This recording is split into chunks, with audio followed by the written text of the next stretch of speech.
to the 6th Annual Women of Color Arts and Film Festival. Today is the second day. Later on this evening we have a screening at Jimmy Carter Library. So basically what we're going to do this evening, this is really about the artists. I really don't want to talk too much. I want them to talk about their work, however they want to talk about it, whether it's through about the inspiration, how they got the inspiration to do their work, why they do their work. I'm going to leave it up to them. Also tomorrow, tomorrow is the last day of the festival and we have a series of screenings from 1 to 9 tomorrow.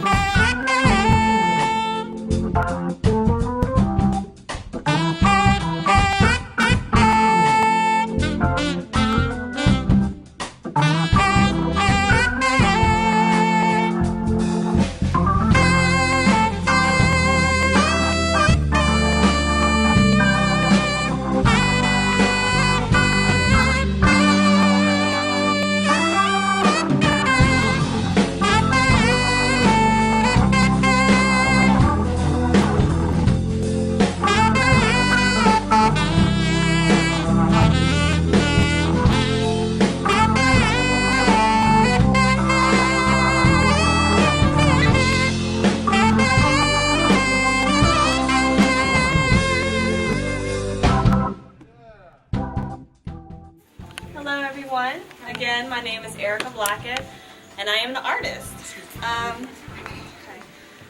So let me just start with letting you know things that I do in terms of my artwork and why I do art. So I started doing art about 3 years ago. I've always done art as a child, but I started really honing in into my craft 3 years ago with acrylic paint. That's the medium that I do use. My inspiration for art is really just putting the colors and the pieces together. I've done a lot of sketches and I really love to see the creative process where the colors come into play and you can actually take an idea and put it onto canvas. That's what I really love about doing it. So let me take you through a few of my pieces that I brought here today. This first one is called Sitting by the Dock of the Bay, and this other piece over here is called Wasting Time. So these are part of a series that I call the Caribbean series. And this is basically sometimes you just have that feeling where you really just want to relax. You just want to not be bothered and just have everything at your fingertips. So this is what I was feeling when I was doing these two paintings in particular. This one down here is Limitations, Stipulations, and Expectations. This was inspired by the feelings that I have sometimes when I feel like I have a lot of limitations on me. I feel like I'm in a box and I can't move, and it's really hard for me to grow and feel creative when I'm in that type of environment. So I painted this to kind of show the feelings that I have when I'm in this environment. I feel like I can't move. I have all these limitations, these schedules, and all these things like that.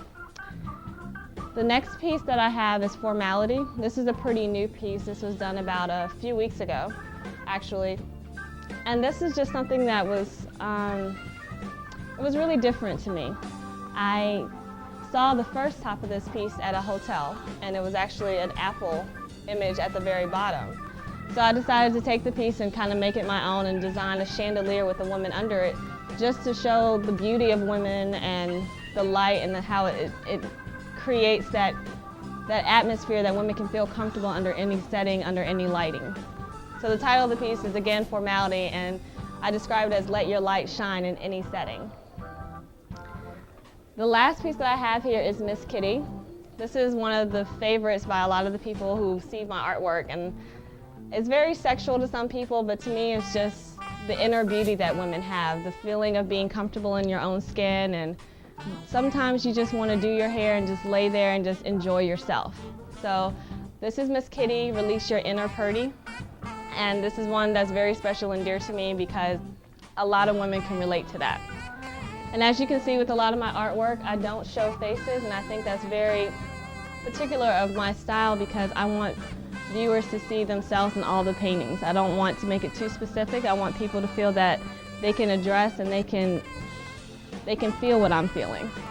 So that is my artwork, and now I will pass it on to the next artist, who is Dorian.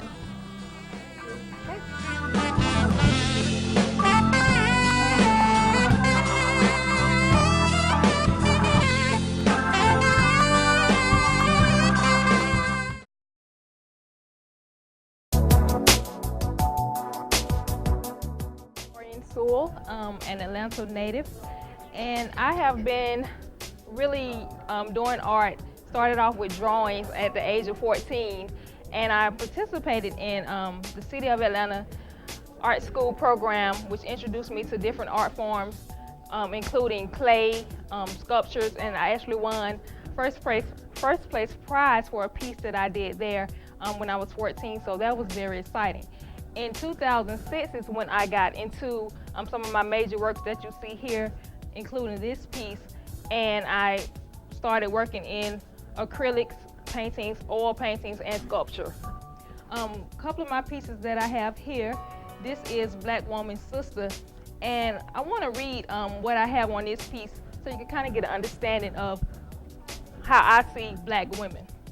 We are a study in form, our shapes, our lines, our curves bend so smoothly, like fluid. We flow, moving with speed and grace, blending our past and reinventing the future with style, speed, power, and beauty with every turn, spin, start, stop, and profile tuned to perform in black. And this piece was inspired just because I just wanted to have an image that represents Black women. As you can see, there are different shades of papers here of Black women that I found, and I just wanted to portray that in a picture and just really celebrate Black women as they are beautiful. This piece here is Live, Love, and Dance. It's an original oil painting, and it was inspired actually by one of my mentors who definitely through just my interaction with her just taught me to embrace life and just celebrate the times that I have, whether it's interacting with people or just doing the things I love. So I wanted to portray that here, and I wanted to portray it also in a sense of couples or relationships. So that's what I have here. And this piece has no face because I want people to be able to step into it and celebrate as they live, love, and dance with life. This piece here is Groove Theory. It's a complimentary piece to Live, Love, and Dance.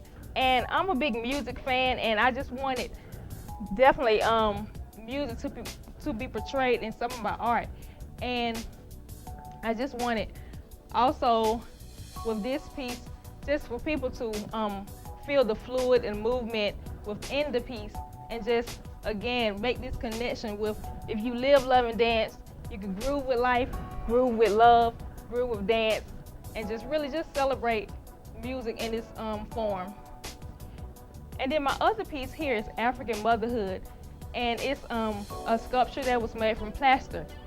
I'm also in the public health field, and one of my interests is reproductive health and women's rights. And so what I wanted to do here, in Africa, a lot of husbands have multiple wives. So what I wanted to do was kind of erase that, and I can't erase it, but change that image to where I can show that husbands embrace mothers, embrace children, and also just embrace motherhood within Africa. So this piece here is one of my major pieces, one of my first pieces that I did, and everything inspires me within art, within life, and so I'm always looking at art in some form or fashion. So these are my major pieces here.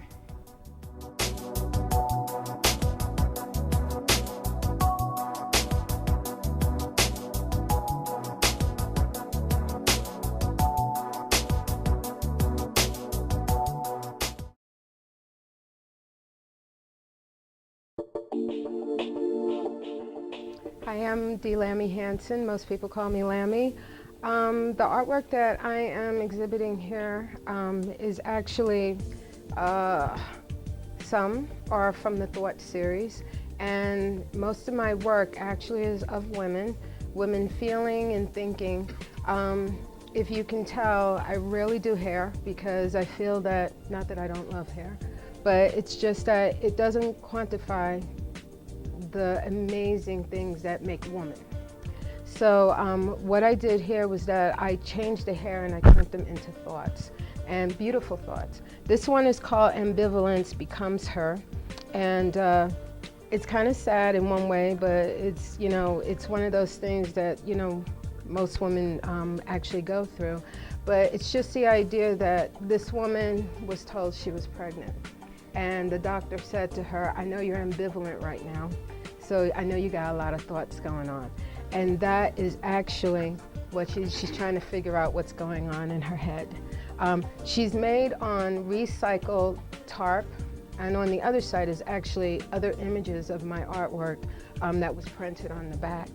But I colored her silver. I know some people probably think that it's duct tape, but it's not. It's actually one big piece of tarp, silver, and then made out of oil and acrylic. Okay, this one here is called Untitled Thoughts. I made her and couldn't figure out what to name her, but that's the title right there. And she is actually on recycled tarp too, and she is oil and acrylic. And if you can tell, I have this thing about eyes telling the story, thoughts flowing, full lips. I'm a black woman, I got lips.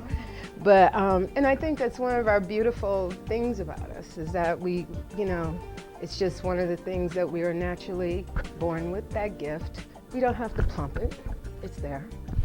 But our eyes are so intense with the soul. And that's why I focus on the eyes, because I want people to relate to that. The third one there is called Feathered Thoughts.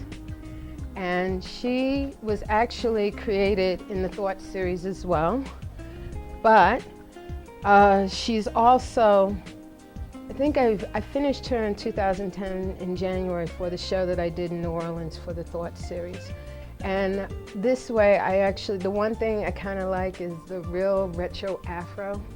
And instead of me just making it an outline, I put her thoughts flowing inside of it. So it's kind of feathered, almost a little bit tethered at the ends, but it's showing, there's a solid beauty to her. And I like doing the monochrome and then all of a sudden just throwing a splash of color for the eye to show that there's depth to her. This one is called Sienna Textured, and the only one that's not in the Thought series. It was an image of a woman that I collected from the Sudan. And the thing that is totally her is eyes, cheekbones, and those lips are not full, but then Sudanese women, they got the cheekbones and they got the eyes, and there's certain kind of hollowness there, from what they're experiencing in desert ways, but the texture is what actually is telling you where she's coming from. And then there's Retro Thoughts. She is amazing to me because there's a level of innocence there. Her thoughts have not quite formed. So she's going to be all these different colors, and she can choose. The moment she turns into monochrome here is the fact that she's matured and she has a tendency of just going one particular direction. Here she has choices, and that's in her hair, all the different colors. And and by the way, I used the technique, tried to marbleize her. So I originally called her Marble Mabel. But I kind of like the Retro Thoughts better. And that is the top. Yeah. I'm just curious, are you working from a photo image or an image in your mind? Most of these women are photo images that I create, I collect over the years. I just manipulate them constantly. The reason why is because I see something in the shadowing, the shading. Sometimes their eyes are coming at me and I gotta paint them. So I just pull them out, put them over to the side until I could think of a way to present them. And that's how they all pretty much come my way. Any more questions? Okay, you. Oh. You mentioned that you had some images on the back of that. Yeah, on these two. Is that sort of an Actually, layout for well, what happened, actually, whoever purchased it actually gets two kind of things. They can actually take it off of the stretcher and hang it in the middle of a room. They'll have one piece on this side and the other piece on the other. And it was actually images from BAM Dance Africa. In 2007, I was the artist for BAM Dance Africa. So, in Brooklyn. So what they did this year, I don't remember them doing them before, but it was the 30th anniversary. So I did these 4x4 in one painting, 4x4 little paintings that added up to 30. And they took images of each one of them, blew them up, stretched them, and put them on the tarp, and stretched it across the awning in front of BAM. And afterwards, they said, hey, either I'm recycling them or I'll give them to you. Naive me, think I'll take them. They're as heavy as bodies. So I lived on a 4-flight walk up in Brooklyn. So you had to see me like trying to carry like all these bodies up. But I tried to take as much as possible. I naive, thought I was going to turn them into purses, something that I still haven't done. But I decided to take what I could and just started doing paintings on them. And that's how they ended up. So there's actually 2 other pieces at the Avisca gallery, bigger pieces, like double that size. And then there's one. One is called Controlling Her Passionate Thoughts, and the other one is Upward Thoughts. And both of those pieces are of women. And Avisca, you could probably take the card over there, and it's a woman's show too, and it's an amazing show. So, yeah. Always. Actually, that's almost like my internal, like I'm sitting there going, shut up, you know? But you know what it is? It's like I'll create them, and if I'm staring at them long enough, I go, okay, yeah, I understand. I figured out why I created you. Please, okay, somebody take it, you know what I mean? Because I realized that in with the other artists, there's a part of your soul that goes into these pieces. I didn't realize it until a really spiritual woman who used to be a nun said, I feel your soul here. And I said, really? And I was like, But then you turn around and you go, she's right. Because whatever I was going through at that particular time ended up on those canvases. So, and I'm talking about 20 years worth of canvas. So I just sit there and I go, woo. So now I'm like, I'm trying to relate in a different way, because anything good I want to inspire. Even though we have some of the best songs that we've ever had have been, those slow jam songs of heartbreak, So I used to tap into that, but now I want to go into the more uplifting way, because I'm like, okay, I'm done with this. I am totally done with it. I'm tired of like, It's almost like a drug to kind of bring you down. You want to uplift now. And is there a piece that you've given up your soul that you just really regret? Many. The very first piece. The very first piece that it was called Sad Lisa, and it was actually an image of Lisa Bonet years ago. And it was my first piece, and I could tell you exactly how I painted her. I just moved back to New York from Albany, New York. And I brought a bottle of white Zinfandel into the bathroom, because I had a house full of family, and the only place that nobody will bother you is in the bathroom. So I had those folding tables that have the stand. I took the tables off. That was my easel. Went into the bathroom, came out around 6, 7 o'clock. She was done. You know what I mean? And it was like, before you knew it, she was out the door. I was happy. That was my first sell ever. But I wish I I wish I could have brought her back, because she was my first piece. Oh yeah, I have a book called Painting the Individual Psyche, and she's the first chapter, and she's the first image when you open up. Which I know it sounds really crappy, but it's available on Amazon.com. but it's the first image, the first picture, and it tells you all about why I was fascinated with Lisa. She always seemed, as beautiful and as rawly beautiful as she was, she seemed so sad. And you could see it in her eyes. That's what attracted me to doing a lot of painting. Okay. Well, the other artists were here.